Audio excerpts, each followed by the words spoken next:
Ojalá que esta sea la última vez que te vea soplar una vela, viejo. No lo gritó. Lo dijo en voz baja, entre dientes, con esa media sonrisa que solo los hijos saben usar cuando ya no te respetan. Solo yo lo escuché. Y mientras todos aplaudían, soplé la vela número 78. El aire olía a vino caro y a mentira. Beatriz brindaba, los nietos reían, y yo sostenía el aliento como si el soplo pudiera borrar lo que acababa de oír. No dije nada. Sonreí, sí, pero fue una sonrisa de piedra. Sentí como el corazón, cansado pero lúcido, daba un paso atrás, como si de pronto entendiera algo que llevaba años negándose a ver. Esa frase no era un arrebato, era una verdad que venía gestándose en el silencio. Y mientras la vela se consumía, comprendí que aquel cumpleaños no marcaba un año más, sino el principio del final. Pero esa noche, sin que él lo supiera, también soplé algo más, mi paciencia. Porque cuando un hijo desea tu muerte, el amanecer siguiente siempre trae justicia. Solo que no de la forma que uno imagina. Antes de seguir, dime desde dónde estás viendo esto. Y dale like si alguna vez escuchaste una frase que te rompió, pero también te abrió los ojos. Me llamo Francisco Navarro, tengo 78 años y vivo en Toledo, en la misma casa donde nacieron mis hijos y donde se apagó la voz de mi mujer, Mercedes, hace ya 10 años. Desde entonces, cada rincón de esta casa guarda una conversación interrumpida. A veces creo oírla todavía en el patio, regando las macetas o llamándome para cenar. Pero solo es el viento que se cuela por la persiana. Nunca quise vender esta casa. La construimos los dos, piedra a piedra, cuando apenas teníamos nada. Yo trabajaba en la carpintería de mi padre, y los fines de semana venía con un saco de cemento y un sueño en la cabeza. Mercedes traía bocadillos y una paciencia infinita. Decía que esta casa olería siempre a nosotros, y así ha sido. Por eso me cuesta abrir la puerta a quien ya no siente ese olor. Mi hijo, Julián, vive en Madrid, en un piso moderno, con cristales que no dejan pasar el ruido ni el aire. Está casado con Beatriz, una mujer de esas que siempre parecen recién salidas de una revista. Correcta, elegante, y tan fría que hasta las flores del jarrón parecen marchitarse antes cuando ella está cerca. Rara vez me visitan, salvo en fechas señaladas, Navidad, mi cumpleaños o cuando necesitan un favor. Su presencia siempre viene acompañada de una prisa que huele a compromiso. No puedo decir que Julián haya sido un mal hijo. Fue un muchacho aplicado, serio, con ambición. Pero la ambición, si no se le pone alma, se convierte en algo que todo lo devora. De pequeño solía acompañarme al taller. Le gustaba mirar cómo abría los relojes viejos y colocaba cada pieza en su sitio. «Papá, ¿por qué te gusta tanto el tic-tac?», me preguntaba. «Porque el tiempo no miente, hijo», le decía. «Solo avanza». Nunca imaginé que con los años él aprendería a torcer ese avance para su propio beneficio. Después de que Mercedes muriera, el taller se convirtió en mi refugio. Restaurar relojes es como hablar con los recuerdos. Uno escucha lo que los demás ya no oyen. Hay algo profundamente humano en devolverle el pulso al tiempo detenido. El tic-tac es mi compañero más fiel. Me recuerda que aún estoy aquí, aunque todo alrededor se haya ido apagando. Las mañanas son siempre iguales. Café solo, una tostada y luego bajo al taller. Allí me esperan mis herramientas. La lupa, las pinzas, los frascos con tornillos minúsculos y un cuaderno donde anoto cada reparación, como quien escribe un diario. Cada reloj tiene su historia, un matrimonio, una jubilación, un abuelo que ya no está. Yo los devuelvo a la vida con manos temblorosas, pero con el mismo cuidado de siempre. De vez en cuando me llama Lucía, mi nieta mayor. Tiene 13 años y una dulzura que me recuerda a Mercedes. Cuando viene, se sienta en silencio junto a mí, observa cómo trabajo y pregunta poco.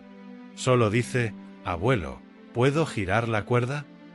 Y yo le dejo, porque en ese gesto hay algo que no quiero que se pierda, el respeto por el tiempo. Con Julián, en cambio, las llamadas se hicieron cada vez más cortas. Pasó de preguntarme cómo estaba, a preguntarme cuánto tenía. Primero fueron los gastos de los niños, luego una inversión, después un préstamo temporal. Siempre decía que lo devolvería, y yo, confiado, no insistía. No por ingenuidad, sino por amor. A esa edad uno prefiere perder dinero antes que perder un hijo. Pero el dinero tiene una forma cruel de revelar lo que las palabras esconden. Con el tiempo, Julián empezó a mirarme como si yo fuera un obstáculo. Yo veía ese brillo en sus ojos cuando hablaba de organizar mi futuro, como si mi vida ya estuviera en la parte baja del balance familiar. Y Beatriz, siempre al lado, asentía en silencio, como si todo formara parte de un plan razonable. Nunca se ensuciaba las manos, pero sabía dónde colocar cada palabra para que doliera. Una tarde de invierno, mientras reparaba un reloj de bolsillo, se lo dije a mi amigo Rafael, el notario.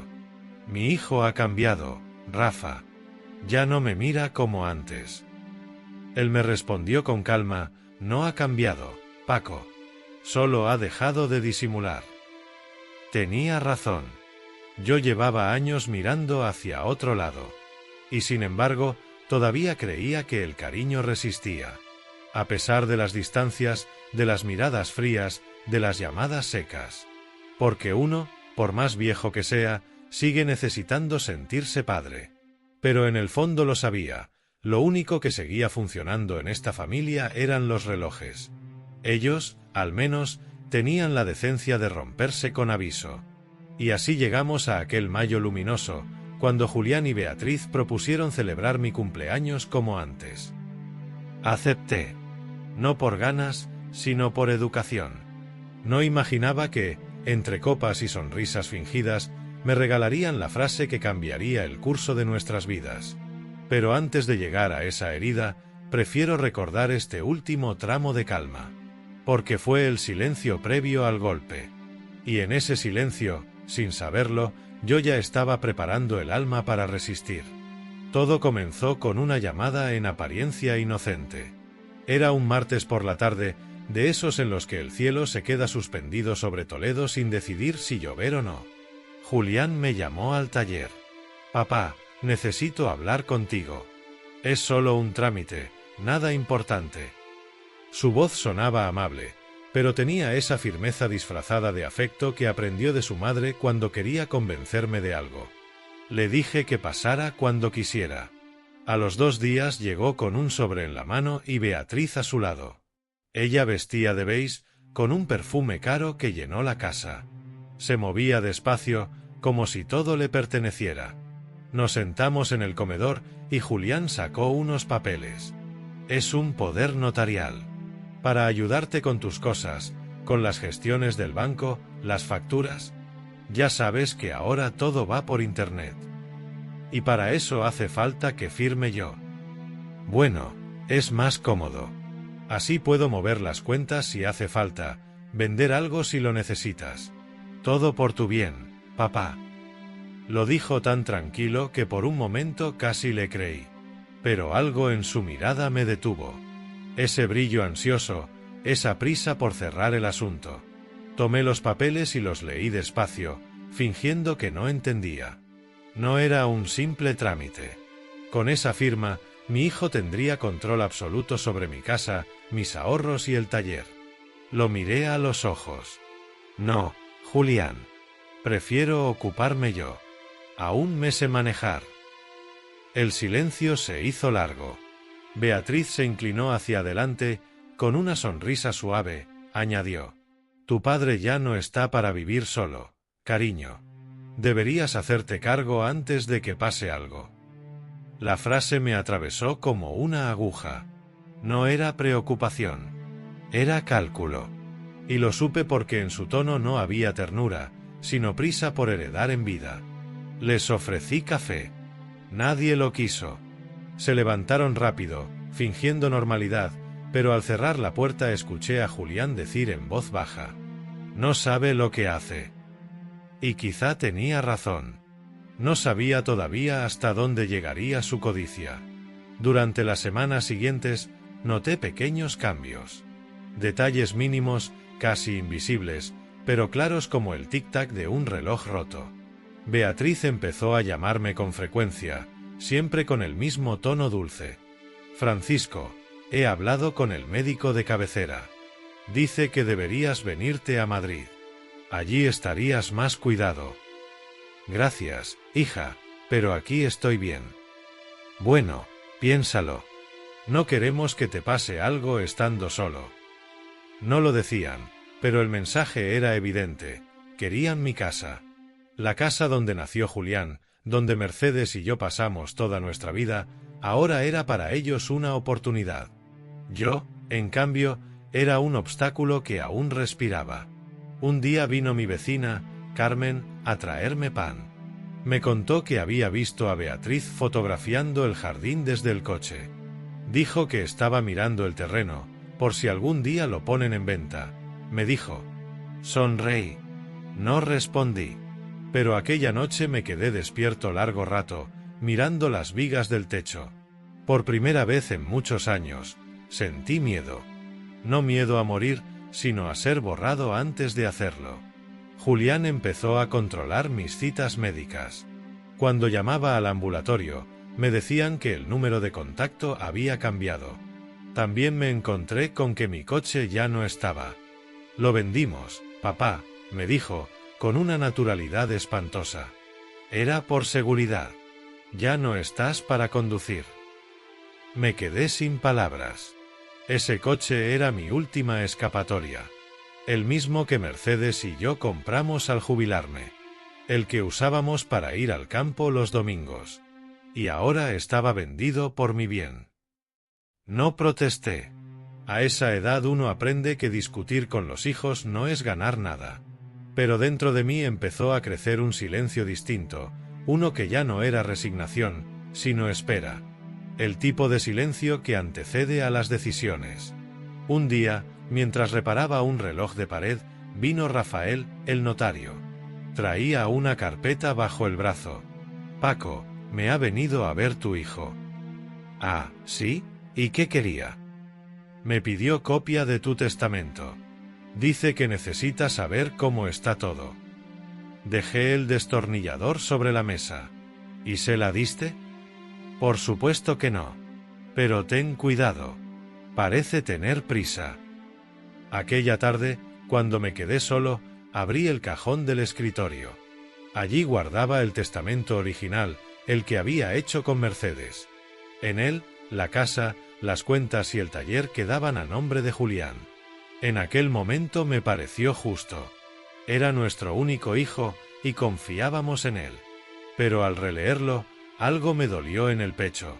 No por el papel, sino por el error que contenía, el de haber confundido herencia con amor. Desde entonces, cada llamada suya era un reproche velado. Papá, no entiendo por qué no confías en mí. Confío, hijo. Pero el cariño no se firma ante notario. No dramatices. Solo intento ayudarte. Lo sé. Pero a veces, la ayuda tiene precio. El tono de las conversaciones fue cambiando. Pasamos de hablar de fútbol o del tiempo, a discutir sobre facturas, propiedades, testamentos. Dejó de preguntarme cómo dormía o si comía bien. Solo quería saber dónde estaban las llaves, los recibos, los papeles. Y yo, cada vez más cansado, empecé a fingir torpeza. Oculté documentos, cerré el taller con llave, guardé las copias en una caja de herramientas vieja. No por miedo, sino por prudencia.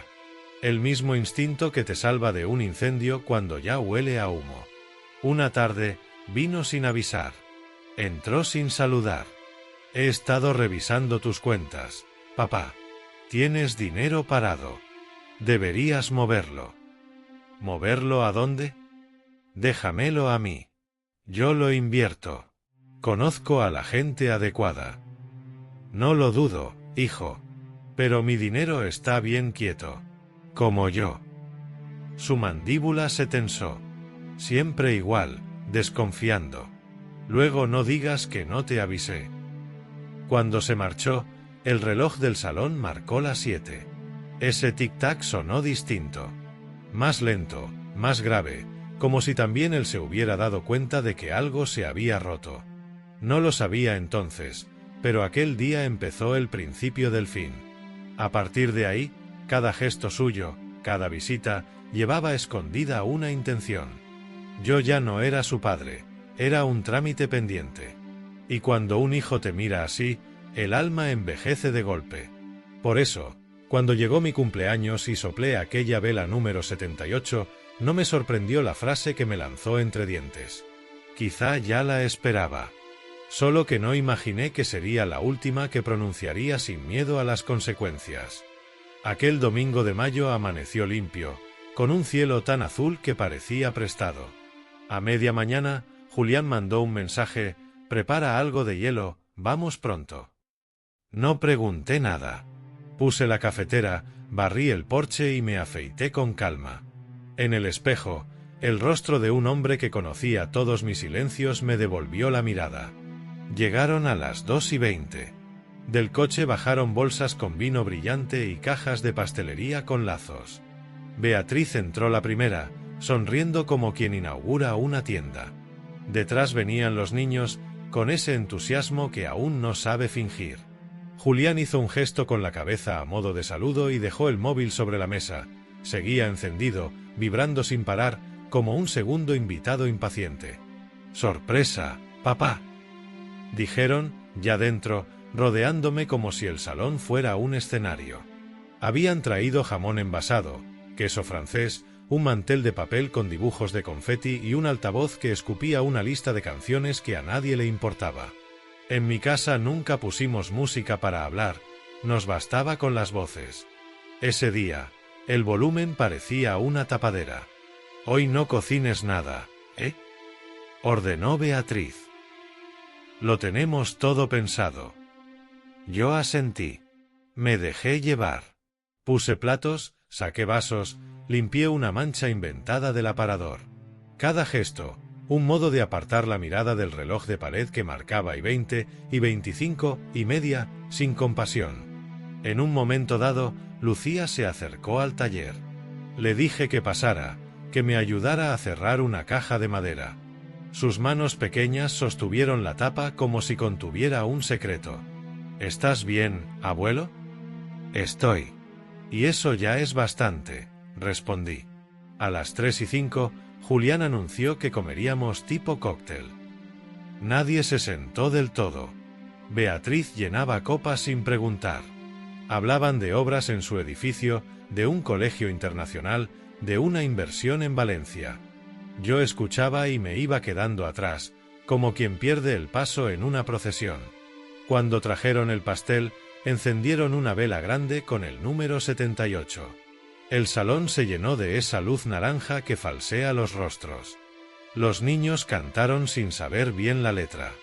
Julián miró el reloj de pulsera, impaciente. Beatriz sostenía el móvil para grabarlo todo, aunque a mí me parecía que no quería recordar nada, sino probar que había estado allí. «Pide un deseo, abuelo», susurró Lucía. No pedí nada. El deseo ya me había sido arrebatado hacía años, de forma lenta, como se gasta una cuerda. Me incliné sobre la llama. Y entonces ocurrió. Julián se acercó lo suficiente para que solo yo pudiera oírlo. Ni un grito, ni un gesto. Apenas un hilo de voz entre dientes, con una sonrisa que a los demás les pareció cariño.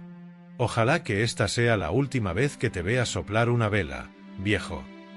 El aire del salón cambió de temperatura. La llama tembló, no sé si por mi soplo o por la frase. Soplé. Los niños aplaudieron. Beatriz dijo «bravo». Lucía me miró sin entender. Y yo sonreí, como se sonríe cuando te muerden en público y no quieres sangrar sobre el mantel. Nadie reparó en mi mano izquierda, que buscó el borde de la mesa para sostenerse. Respiré por la nariz, despacio, mientras el azúcar del pastel me llegaba como un olor ajeno. No sentí ira. Sentí orden. Una clase de orden frío que solo aparece cuando la decepción ha terminado su trabajo y ya no duele, porque ha dejado de ser sorpresa. «Corta tú, papá», dijo Julián, tendiéndome el cuchillo. Lo tomé. Partí la primera porción con una pulcritud casi ceremonial. El cuchillo entró sin resistencia. Pensé en la madera de los cofres viejos, en cómo se abre cuando la veta está cansada. Repartí los trozos. Los niños pidieron esquina. Beatriz evitó el azúcar, dieta, dijo, sonriendo. Yo asentí, como si fuéramos dos cómplices de un chiste inofensivo. Después llegaron los brindis. Julián habló de salud y proyectos. Beatriz añadió familia unida. Yo levanté mi copa con agua, y nadie lo notó. Dije pocas palabras. Gracias por venir. El tiempo es un invitado que no espera. Hubo risas por compromiso. El altavoz seguía trabajando de fondo, cumpliendo la función de tapar lo que no convenía oír. Lucía, en silencio, me trajo una servilleta para limpiar una miga de la comisura. Ese gesto me sostuvo como un bastón. La tarde se fue descascarillando. Fotos, mensajes, un temándolo del notario que Beatriz escribió sin esconderse, como si fuera una agenda encima de la mesa. Yo recogí platos, guardé el mantel de papel, apagué el altavoz. Al salir, Julián me dio 2 palmadas en el hombro. «Descansa, papá». «Descansaré». Los vi marcharse por el camino de grava. El coche se alejó deprisa, levantando polvo como si llevara prisa por olvidar. Quedó un silencio que olía a vela apagada. Entré en el salón. La vela, ya torcida, soltaba un hilo de humo que hacía un arabesco contra la luz de la ventana. Me senté frente al pastel. No probé bocado. Miré la sombra de la vela sobre el plato, alargándose como la firma de un niño. En el reloj de pared, el péndulo marcaba las 6:40. El tic-tac volvió a su tamaño natural, el justo. Apoyé las manos sobre la mesa y noté las venas levantadas, la piel fina, las manchas, la geografía final de una vida decente. No pensé en venganzas. Pensé en papeles. En fechas. En firmas. Pensé en Mercedes, que no habría permitido que la mentira se instalara con tanta facilidad. La oí, o quise oírla, decirme, no has hecho esta casa para que te echen de ella. No construí mi vida para que me la arrebataran. Lo repetí en silencio 2 o 3 veces, hasta que dejó de ser consigna y se volvió calma. Apagué las luces del salón una a una. Dejé solo el brillo del pasillo, lo justo para no tropezar con los años. Fui al despacho. Abrí el primer cajón. Estaban las copias del testamento antiguo, la escritura de la casa, la carpeta azul donde guardo las cosas que importan. Pasé la yema del dedo por el lomo de los documentos, como quien verifica un latido. Volví al taller. Cerré la puerta con llave. Sobre la mesa, un reloj de bolsillo esperaba su turno. Lo abrí. La espiral respiraba aún. Ajusté un tornillo mínimo, apenas un gesto. El reloj recuperó su pulso, obediente. El tiempo no miente. Solo avanza. Y ese avance, entendí, ahora me correspondía marcarlo a mí. Subí a la cocina. Puse agua a hervir. Preparé un té que nunca bebo, solo para ocupar las manos. Lucía me había dejado un dibujo en el aparador, un reloj y un corazón dentro. Escribió para el abuelo con letra inclinada. Lo guardé entre las páginas del calendario. A las 9:05 marqué el número de Rafael y colgué antes de que sonara. Decidí que lo llamaría al amanecer.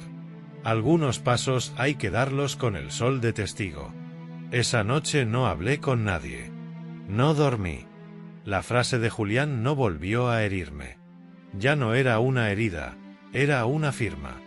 Una firma que me otorgaba una libertad que creía perdida. El respeto no se hereda. El respeto se defiende. A las 5 menos cuarto, el cielo empezó a desbicar su negrura. Abrí la ventana del dormitorio. El aire frío me dio en la cara con la justicia de las cosas sencillas. En la plaza, el campanario dio las 5 con ese retardo viejo que siempre me ha hecho sonreír. Miré el jardín. La sombra del limonero se encogía, preparándose para el día. En la mesa del salón, la vela ya era un muñón. Entonces supe lo que haría. no por rabia, sino por orden, por pertenencia, por Lucía y por ese dibujo que no debía torcerse. Llamaría a Rafael. Revisaríamos cada papel. Cambiaría lo que hubiera que cambiar. Y, si había que vender algo para que no quedara duda, lo vendería. No para castigar, sino para poner a salvo lo que aún podía salvarse, mi dignidad y el tiempo de los míos. El cumpleaños terminó cuando salió la primera línea de luz sobre el tejado del vecino. En la taza, el té ya estaba frío. Me lo bebí igual. Sabía a decisión. Cerré la ventana. Fui al despacho. Coloqué la carpeta azul sobre la mesa, como quien deja una piedra sobre una tumba, no para lamentarse, sino para asentar. Y esperé al amanecer, en silencio, con la paciencia soplada la noche anterior convertida en un plan. Porque aquel día, entendí, la última vela no era la mía. Era la suya, la llama del hombre que alguna vez fui para mi hijo.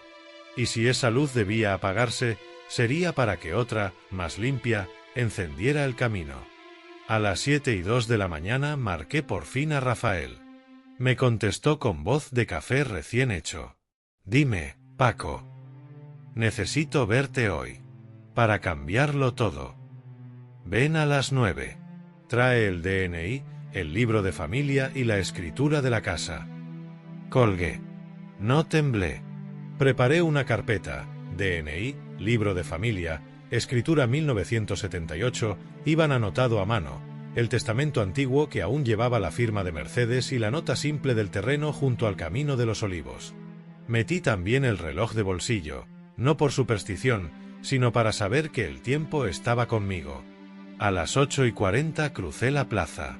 El frío de la mañana me despabiló la pena. En el portal del notario me recibió Julia, la oficial. Me ofreció asiento y agua. Rafael salió del despacho y me palmeó el hombro. ¿Estás seguro? Más que nunca. Entonces siéntate. Vamos a poner orden. Primero, revocaciones. Redactó en voz alta. Don Francisco Navarro revoca cuantas representaciones, poderes o autorizaciones hubiere otorgado, tácita o expresamente, a favor de terceros. No otorgué ninguno, dije. Mejor. Aún así, queda escrito. Luego, el testamento.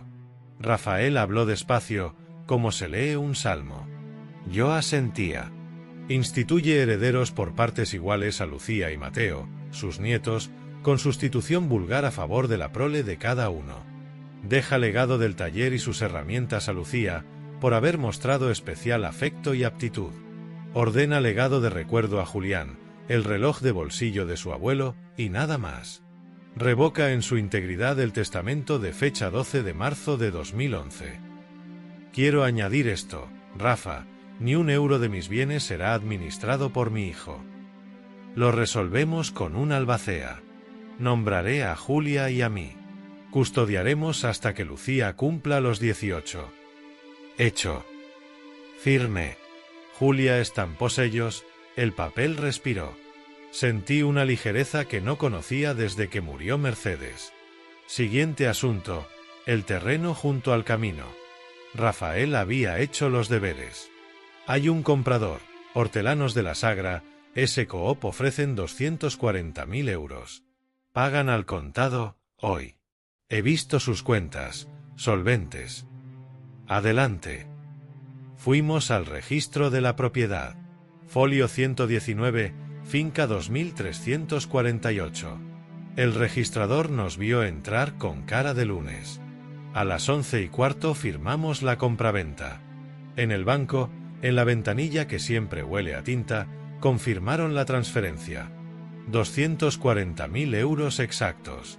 El comprobante quedó en mi carpeta como un ladrillo firme. Volvimos a la notaría. Rafael me miró con una ceja levantada. ¿Qué harás con el dinero? Lo que debí hacer hace tiempo, devolverlo a la vida. Pedí 2 órdenes. La primera, una donación anónima a la Fundación Casa de los Huérfanos de San Gabriel. Anónima de verdad. De verdad. Entonces constará solo en tu contabilidad. En la pública, donante reservado, punto. Perfecto. Que el ruido lo hagan otros. La segunda orden, abrir una libreta a nombre de Lucía y otra a nombre de Mateo, con aportación modesta y una cláusula de ahorro. No tocar hasta la mayoría de edad salvo gastos de estudio o salud, con firma conjunta del albacea. No era patrimonio, era una promesa de cuidado. A mediodía hice 3 llamadas. La primera, al banco, retiré autorizaciones, cambié claves, di de alta avisos por SMS a un número nuevo. La segunda, a Telefónica, nueva SIM, lista Robinson, el móvil de Julián dejó de figurar como contacto. La tercera, al centro de salud, recuperé mi número de paciente, pedí mis citas por escrito, dije que cualquier gestión se confirmaría conmigo en persona. No levanté la voz. La dignidad no grita, consta. Volví a casa a las 2:10. Calenté un plato de lentejas. Comí en silencio, mirando el comprobante de la donación junto al salero. No me alegró, me ordenó. Hay actos que no te hacen feliz, te devuelven a tu sitio. Por la tarde redacté 2 cartas a mano. Una, breve, para Julián. Hijo, hoy he puesto mis asuntos en orden. La casa, el taller y lo que quede serán para tus hijos cuando les toque, no antes. El terreno ya no existe para ti ni para mí, ha vuelto a manos que lo trabajarán. El respeto no se hereda, se practica. Si quieres hablar, ven sin prisas y sin pretensiones. Tu padre. No era un reproche, era un desencargo. Cuando un padre ha sostenido demasiado, también tiene derecho a soltar. La otra carta era para Lucía y Mateo. Les conté del taller, del tic-tac, de la cuerda que no debe forzarse. Les dejé una llave, la pequeña, de bronce, la del cajón donde guardo las lupas. Para cuando tengáis curiosidad, escribí. Lucía sabría qué hacer con ella. Mateo, quizá, aprendería a esperar. Antes de anochecer, apareció Rafael con una copia autorizada del testamento nuevo y la nota simple del terreno ya con el cambio de titularidad. Dejó todo sobre la mesa del comedor. Paco, ya está. Gracias. No te pases factura a ti mismo. Has elegido el camino limpio. No busco castigo, Rafa. Busco silencio justo. Cuando se fue, abrí el taller. Coloqué en fila los relojes que esperaban arreglo. Cambié muelles, aceité ejes, limpié rubíes con paciencia. Al caer de la tarde, todos sonaban a la vez, como un coro bajo que no pide aplausos. Me quité la lupa y dejé que el sonido me envolviera. Ese fue mi brindis. A las 8:15, llamaron al timbre. Beatriz primero, con el gesto afilado, Julián, detrás, rojo de una rabia prestada. ¿Qué has hecho, viejo? He puesto orden. Las cuentas están vacías. No. Están limpias. Ese dinero no era tuyo. Beatriz intervino, cordial como una factura. Eres un egoísta. Podrías habérnoslo dicho. Os lo dije muchas veces, con hechos. No quisisteis escuchar. Intentó arrebatarme los papeles. No los tenía ya. Rafael los custodiaba. Todo estaba sellado. Te vas a arrepentir, papá, dijo Julián. Ya me arrepentí. Ayer. Hoy, no. No hubo portazos. Se fueron con la misma prisa con la que habían venido a mi cumpleaños. Cuando el coche se apagó en la esquina, dejé la espalda caer en la silla. No victoria, exactitud. Esa noche, antes de acostarme, anoté en el cuaderno del taller. Lunes, 15 de mayo. Revocaciones. Testamento. Venta terreno 240.000. Donación San Gabriel. Libretas L y M. Resultado, silencio. Dormí 3 horas seguidas por primera vez en meses. Sin sobresaltos. Sin frases que vuelven. Al despertar, el amanecer entraba por la rendija de la persiana como un hilo limpio. Puse café. Me quedé de pie junto a la ventana mirando cómo el patio recuperaba su geometría de siempre. el limonero, la silla de Anea, la manguera enrollada. Entonces lo entendí. La justicia que buscaba no era contra nadie, era a favor de lo que queda. Un viejo no gana nada humillando. Gana cuando se quita de encima la mentira con la misma delicadeza con la que saca un polvo de rubí. Así de simple. Así de difícil. Guardé la copia del testamento en la carpeta azul. La metí en el armario alto, detrás de las cajas de Navidad. Cerré. En el reloj del pasillo, el péndulo siguió su camino sin mirarme. El tiempo no miente. Solo avanza. Ese día volvió a avanzar a mi paso. Y, por primera vez en mucho tiempo, la casa olía a casa. No a miedo, no a espera. A pan tostado y a metal limpio. A sitio en paz. A sitio mío. A las 6:09 de la mañana, el timbre sonó como no suenan los timbres a esas horas. Apretado. Sabía que vendrían. El banco había enviado las alertas a mi número nuevo y, en cuanto Beatriz viera los movimientos, el día empezaría sin modales. Fui a la puerta sin prisa. No encendí la luz del recibidor. Abrí con la cadena puesta. En el umbral, Julián tenía la cara hinchada por la urgencia. Beatriz, detrás, sujeta al bolso como a un salvavidas. «Abre, papá. Estoy vestido. No hay prisa. Abre». Corrí la cadena. Entraron con el frío. El salón olía a café y a papel recién firmado. Sobre la mesa, nada, ni carpetas, ni copias, ni recibos. Rafael custodiaba todo. Aprendí tarde, pero aprendí. «¿Qué has hecho?», disparó Julián sin saludar. «Orden. Has vaciado las cuentas. He quitado lo que no estaba en su sitio». Beatriz tomó aire, esa respiración que usan los que se creen razonables para decir lo que no lo es. «Francisco, tenemos gastos. Colegios, comunidad, el préstamo del coche. Contábamos con ese dinero. Contabais con algo que no era vuestro. Somos familia». «Precisamente». Julián dio 2 pasos hacia mí, midiendo la sala como si fuera suya. «¿Y el terreno? ¿Dónde está el dinero del terreno?» «Trabajando. Donado». «¿A quién?» «A quien lo necesita más que nosotros». La palabra donado rebotó en la pared como una canica, fue y volvió a sus zapatos. No supo dónde ponerla. Beatriz cambió de estrategia. «Esto se puede arreglar. Vamos al banco, revocamos lo que hayas firmado, anulamos lo que sea». «No se anula la voluntad, Beatriz. Se corrige antes de firmarla. Ya está hecha». Él apretó la mandíbula. «Has jugado sucio, papá». «He jugado tarde. Ojalá lo hubiera hecho antes». «Nos has dejado sin nada». «Os he dejado sin lo que no os correspondía. A tus hijos no les falta pan. A mí me faltaba respeto». Beatriz se acercó al aparador y abrió cajones como quien busca una prueba que le salve el día. «¿Dónde están los papeles?» «Custodia notarial». «¿Rafael?» «Rafael».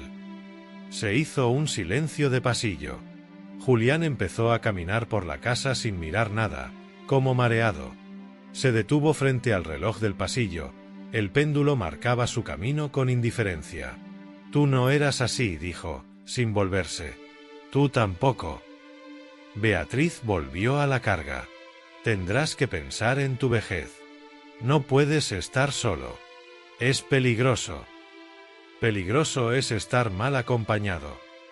Tu médico. Ya tiene mi número. El coche. No lo necesito. Puedo andar». Julián se dejó caer en la silla de la mesa. Golpeó con la palma, sin fuerza. «¿Y qué nos dejas a nosotros?» «Una oportunidad de aprender. Y, cuando llegue su hora, a tus hijos, su parte limpia. Lucía tendrá mi taller. Mateo, la mitad de lo demás. Tú tendrás el reloj de tu abuelo». «¿Un reloj?»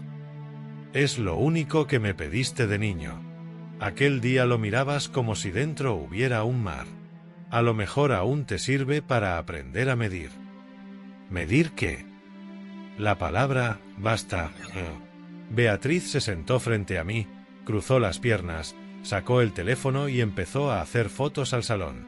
Para el abogado, dijo, como quien enseña los dientes. Que fotografíe el silencio también, respondí. Él necesitaba un culpable que no fuera su reflejo. Te ha llenado la cabeza, Rafael. Siempre fue de ideas raras. Rafael me leyó lo que yo ya sabía. Solo puso puntos y comas. ¿Y la casa? ¿Dónde vivo? Sí. Vives en tu casa, Julián. Esta es la mía. Mientras respire, esta casa es mi sitio. Después, será de tus hijos. No hay atajos. Se levantó de golpe. Cruzó el salón hasta el despacho. La puerta estaba cerrada con llave. ¿Desde cuándo cierras? Desde que aprendí. Abre. No. Beatriz apoyó los codos sobre la mesa, casi con ternura impostada. Francisco, lo que estás haciendo es cruel. Podríamos gestionarlo nosotros. Te quitaríamos preocupaciones. Las preocupaciones no se quitan, se acompañan. Vosotros veníais con prisas, no con compañía. A las 6:27, el campanario dio la media con esa tos antigua que siempre perdona el relojero. Miré hacia la ventana. La luz con la que se anuncian los días nuevos empezaba a asomar por el filo de los tejados. Fue entonces cuando entendí que el deseo de anoche ya estaba en su sitio, cumplido, pero no como él esperaba. Me acerqué a Julián. Dejé la mano sobre el respaldo de la silla, sin tocarle. Ayer deseaste no volver a verme soplar una vela. No lo negó. Pues escucha bien, hijo, hoy ha amanecido y soy otro. No el padre al que podías confundir con una cuenta. No el hombre que se deja mover como un mueble. Ese sí ha muerto. Tú has visto morir a un hombre, pero no era yo, era el que te convenía. Él tragó saliva. No era rabia lo que vi. Era miedo. Miedo a la vida sin atajos, a la factura del propio gesto. Nos estás castigando. No. Me estoy cuidando. Y os estoy salvando de algo peor, de creeros legítimos en lo que no os corresponde. Beatriz chasqueó la lengua. Esto no quedará así. Así ya se ha quedado. Todo está sellado. Julián respiró hondo, miró su móvil, buscó con el pulgar a alguien que le diera instrucciones. No encontró nada útil. Te vas a arrepentir, papá. La frase cayó entre nosotros como una llave que no abre. Ya lo hice, respondí. Pero esta vez, no por mí, por ti. No levanté la voz. No hacía falta. A veces la verdad llega sin ruido, solo requiere horario. Y este era el suyo, al amanecer. Los llevé hasta la puerta. Beatriz salió sin dar la espalda, como quien se retira de un tablero sin admitir derrota. Julián se detuvo en el umbral. ¿Puedo ver a los niños hoy? Puedes verlos cuando quieras. No voy a separarte de ellos. Solo de mis papeles. Lucía te escribió una carta. La he leído. Bajó la cabeza. Durante un instante, reconocí al muchacho que me pedía que le sujetara la bici por la tarde en el paseo del río. Aquel que temblaba, no de rabia, sino de aprendizaje. El instante se fue. Cerré. Puse la cadena. Me quedé quieto, con la oreja pegada al silencio. El coche arrancó, se alejó despacio. Fui a la cocina. El café seguía caliente. Lo serví en mi taza de siempre. A las 6:40, el sol tiró su primera línea sobre el mármol. Me senté en la mesa y abrí el cuaderno del taller. Escribí. Martes, 16 de mayo. Vinieron temprano. Les expliqué. Se fueron. Estado, en paz. Saqué del cajón el reloj de mi padre. Le di 2 vueltas de cuerda. Escuché el tic-tac contra la madera, ni más alto ni más bajo que ayer. Exacto. La exactitud no humilla, ordena. Miré el patio. Un mirlo removía tierra bajo el limonero. El aire traía olor a cal húmeda. Pensé en Mercedes y agradecí, no su ausencia, sino su enseñanza: cuando no sepas qué hacer, no hagas ruido. Haz lo necesario. Lo necesario estaba hecho. El deseo de un hijo se había cumplido al revés. No morí yo, murió el hombre fácil que él había aprendido a utilizar. Y con esa muerte nació lo único que aún podía salvarnos: un límite claro. Bebí el último sorbo. No sabía a victoria. Sabía a mañana. A tiempo. A casa. A ese tipo de calma que no pide permiso. Los días siguientes no trajeron descanso, sino ruido. El miércoles, 17 de mayo, a las 9:17, sonó el teléfono nuevo. Número oculto. Buenos días, don Francisco. Le llamo del despacho Garrido y Salvatierra en representación de su hijo. Buenos días. Tome nota. Cualquier asunto, por escrito y vía notaría. No atenderé llamadas de este tipo. Es por su bien, para evitar malas interpretaciones. Lo que está escrito no interpreta, consta. Colgué. A los 10 minutos llegó el primer correo certificado: requerimiento amistoso. Pedían una rendición de cuentas de mis movimientos bancarios en aras de la armonía familiar y sugerían una administración temporal de la casa hasta que su salud. No seguí leyendo. Rafael lo haría. Anoté en el cuaderno: miércoles, ruido educado. El jueves, otro sobre intención de impugnación. Beatriz no firmaba, pero se leía su estilo: frases largas, terciopelo envenenado. Me senté en la mesa del taller, puse la lupa a modo de dique y me serví un café. El tic-tac seguía a su ritmo, ajeno a las tempestades de papel. A media mañana salí a comprar pan. Carmen, la vecina, me interceptó junto al portal. Paco, ayer vinieron 2 señores trajeados a preguntar por ti. Les dije que estabas bien. Hiciste bien. ¿Pasa algo? Pasa lo de siempre cuando se confunde el cariño con una llave. Sonrió, tristemente. Me metió en la bolsa un bollo de aceite por si se te olvida merendar. Agradecí el gesto como quien recibe una manta. En casa, Rafael ya había contestado por mí. Su escrito cabía en una página y pesaba como una piedra. Mi cliente goza de plena capacidad. Los bienes son suyos. El testamento ha sido otorgado con todas las garantías. Cualquier comunicación, por esta vía. Lo leí 3 veces. No por desconfianza, sino por gusto. Era la primera vez en mucho tiempo que otro ponía en orden mis silencios. Aún así, el ruido continuó. Viernes, a primera hora, Julián dejó 5 mensajes en el contestador. En cada uno, un tono distinto: culpa, piedad, cálculo, amenaza y al final, una pausa. Ningún padre necesita diccionario para entender esas 5 lenguas. No devolví la llamada. Le envié una carta breve, de mi puño. Hijo, si necesitas hablar, ven solo, sin abogados ni etiquetas. Aquí hay café. Si lo que necesitas es quitarme lo que no te pertenece, ahórrate el viaje. Por la tarde, Lucía me escribió al móvil nuevo. Un mensaje de 3 palabras: ¿puedo pasar? Contesté: siempre. Llegó con una mochila y los zapatos manchados de patio. Se sentó frente al banco de trabajo, apoyó la barbilla en el dorso de la mano y me miró como se mira un reloj que uno quiere aprender. Mamá está triste, dijo. Lo siento. Papá no habla. A veces el silencio enseña más que una bronca.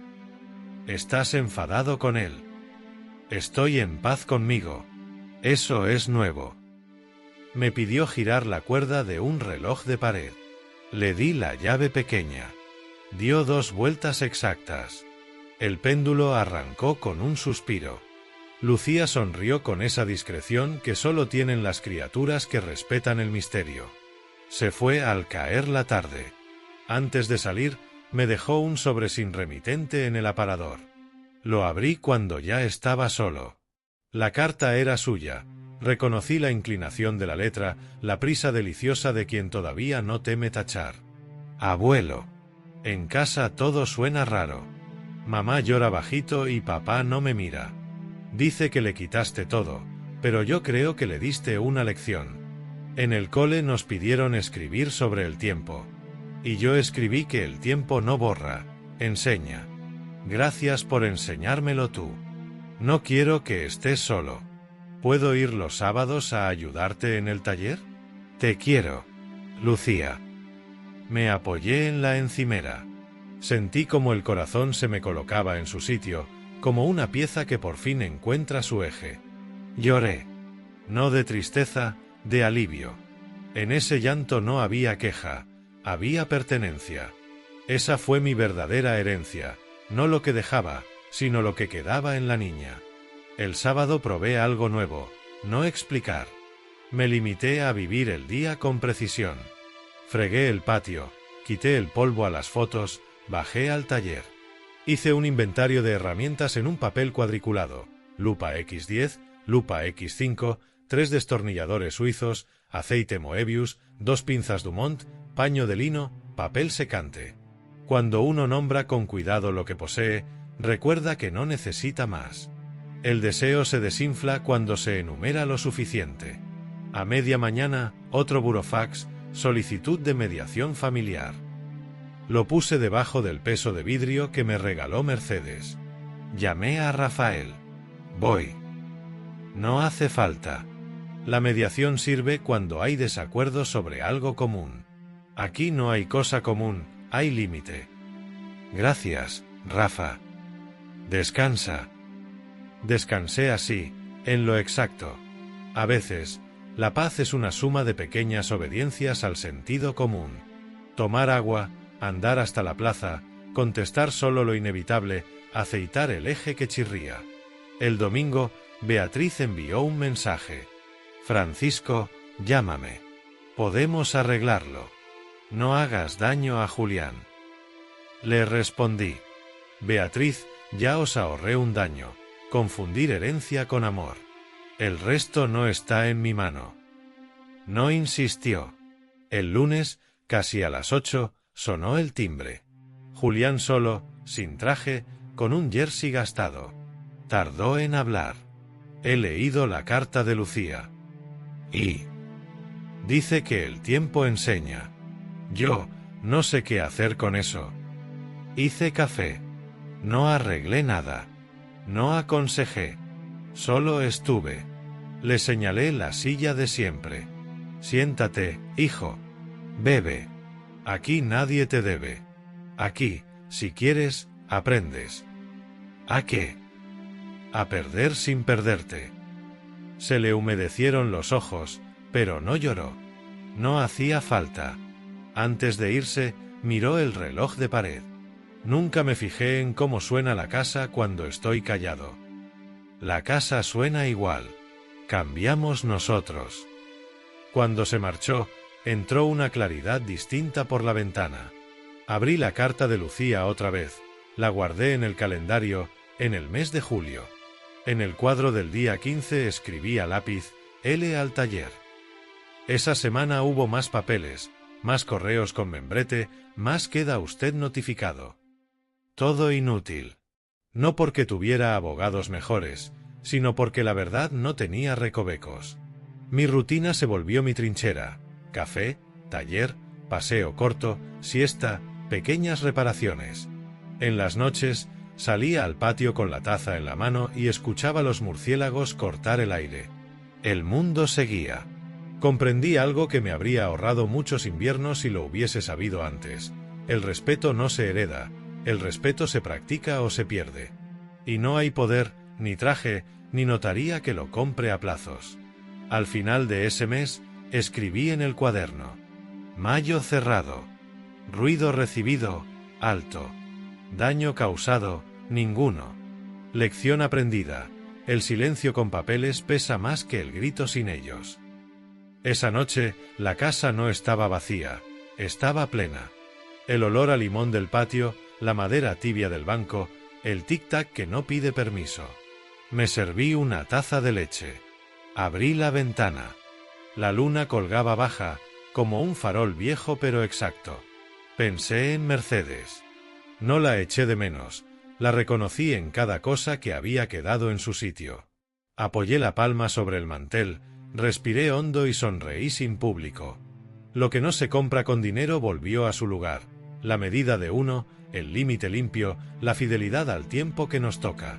Y con eso, por fin, pude dormir. Pasaron semanas. Mayo se plegó como una hoja usada, y junio trajo días claros, de patio lavado y ropa tendida que olía a jabón. Los bufetes se cansaron de escribir cartas que Rafael respondía con 2 párrafos exactos. El ruido, como todo lo que no tiene raíz, se fue quedando sin voz. Yo seguí con mi ritmo de viejo decente: café a las 7, taller hasta las 12, paseo corto a la sombra del campanario, siesta breve y al caer la tarde, una vuelta por el jardín para contar limones como quien repasa cuentas. En el calendario marqué con lápiz el sábado, 15 de julio, L al taller. Lucía entró como entran los que respetan el lugar, en silencio, mirando. Le di la llave pequeña del cajón de las lupas. La abrió, cogió la de aumento X5 y se la puso delante del ojo. Reímos despacio. ¿Me enseñas a limpiar un rubí? Te enseño a no estropearlo. Estuvimos una hora, sin prisa, aprendiendo a no forzar. Al despedirse, dejó en mi cuaderno un dibujo, un péndulo y 2 manos que no lo tocan. Debajo, una frase: el tiempo no se empuja. Lo guardé entre marzo y abril, como quien escolta una semilla. La casa, poco a poco, volvió a tener su sonido habitual: el tic-tac paciente, el agua del grifo que tarda lo justo, la silla de Anea que cruje una sola vez cuando te sientas bien. A veces, al anochecer, me parecía oír a Mercedes cerrar ventanas con su orden antiguo. No me entristecía. La reconocía en cada cosa en su sitio. El lunes, 3 de julio, a las 8:15, escuché pasos en el jardín. Me asomé. Era Julián. Sin traje, sin reloj vistoso. Ojeras limpias. Llevaba la carta de Lucía doblada en 4, como un pañuelo. He leído esto muchas veces, dijo, sin mirarme. Yo también. Entró. Puse 2 tazas. Le serví café sin azúcar, como hacía de chaval cuando quería parecer mayor. Se sentó en el borde de la silla, incómodo en su propio cuerpo. Tardó en empezar. No supe cuidar el fuego, soltó de pronto, con la voz ronca. Se apaga cuando se sopla para uno mismo. No vine a pedirte nada. Vine a devolver lo que me llevé sin derecho, la calma. Si puedo. No dije sí ni no. Apoyé la mano sobre la mesa y dejé que el silencio hiciera su trabajo. En la repisa del aparador, el reloj de mi padre marcó y 10 con una dignidad que no necesitaba testigos. ¿Puedo ayudar en algo?, preguntó. Puedes estar, respondí. El resto se irá colocando. Sacó del bolsillo un sobre. Dentro, fotocopias de sus correos a abogados, firmas que ya no servirían, presupuestos de colegios y viajes. Lo dejó sin dramatismo, como quien suelta una mochila que ya no piensa cargar. No los miré. No hacían falta. Papá, me equivoqué. Todos nos equivocamos. No, yo herí. Y ahora has visto. ¿Me perdonas? Te perdono en lo que soy capaz hoy. Mañana quizá pueda más. No hay atajos. No hubo abrazo. No hacía falta. Se quedó un rato en la cocina, bebiendo a sorbos como quien aprende a ir despacio. Después se levantó. Y el reloj del abuelo, lo puedo ver. Se lo puse en la mano. Lo sostuvo como si sostuviera a un animal pequeño. Dale 2 vueltas. Solo 2. Obedeció. El tic-tac arrancó. Cerró los ojos un momento, algo parecido a un alivio le cruzó la cara. En la puerta, antes de irse, dijo lo único que necesitaba oír. «Feliz cumpleaños, padre». Miré la luz de la mañana entrando por el pasillo. Ya lo es. Volvió algún domingo, sin Beatriz, sin prisa. Tomábamos café en el patio. Hablábamos de nada esencial, del calor, de un libro prestado, de Mateo probando la batería, de Lucía aprendiendo a esperar 2 clics del trinquete antes de soltar la llave. Cada conversación era un puente pequeño. No para volver al sitio de antes, ese lugar ya no existe, sino para cruzar con cuidado hacia lo que quedaba vivo. El papel no cambió. El testamento sigue donde debe, con sus sellos y su albacea. Tampoco cambié yo. Sigo abriendo el taller a las 9, cerrándolo a las 12:30 si la mano se cansa. La justicia que buscaba no era contra nadie, era a favor del límite que me sostiene. Ese límite, al final, nos sostiene a todos. Una tarde, Rafael pasó a dejar una copia simple de algo sin importancia. Se quedó en el umbral, olisqueó el aire y dijo, sonriendo: «Huele a paz». «Huele a casa», respondí. Esa noche lloviznó. Lluvia fina, de las que Toledo guarda como un secreto. Dejé la ventana entornada. El sonido cayó limpio sobre el patio, sobre la madera del banco, sobre el limonero que ya se curvaba de fruta. Preparé leche caliente. Apagué las luces una a una. En el reloj de pared, el péndulo siguió su viaje sin pedirme permiso. Apoyé los codos en la mesa, respiré hondo y repetí, como quien ajusta un muelle, el respeto no se hereda. Y añadí, por dentro, con gratitud tranquila, la serenidad, tampoco, se aprende. Cuando me fui a la cama, el rumor de la lluvia era un arrullo viejo. La casa, por fin, volvió a ser hogar. Y yo, al cerrar los ojos, entendí que el amanecer del perdón no es un relámpago, es un goteo suave que, con paciencia, limpia hasta el último rincón.